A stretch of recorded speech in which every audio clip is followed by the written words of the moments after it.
We often hear the World Economic Forum figure of more than $44 trillion of economic activity being largely or moderately dependent on nature.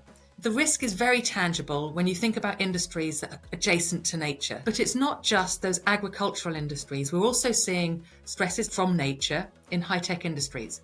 So in Taiwan, some of the chip manufacturers are having to truck in water to support manufacturing. So businesses, whether they're in high-tech industries or industries that are more directly connected to nature, are going to need to understand the risks and dependencies they have.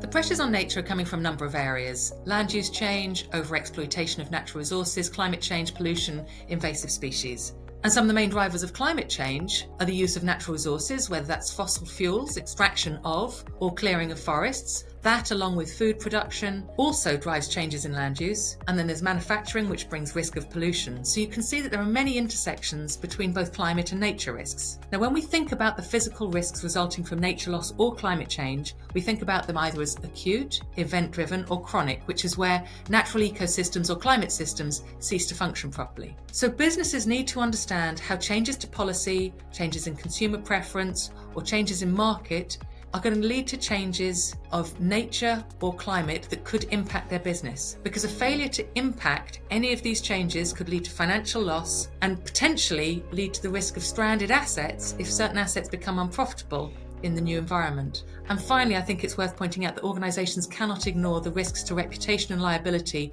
and litigation risk from getting or mismanaging climate and nature risks themselves.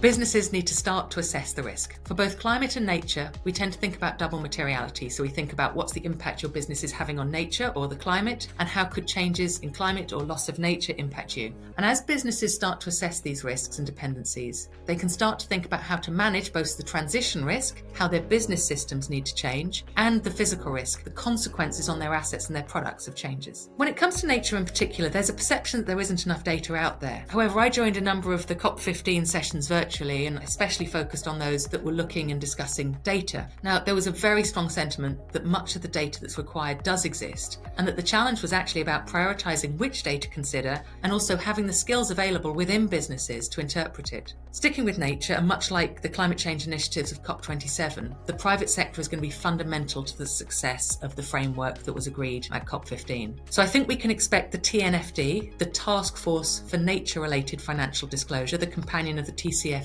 to follow the same journey that the TCFD did, where it started as recommendations and then over time it's being shifted by governments towards mandated disclosures. So businesses need to prepare.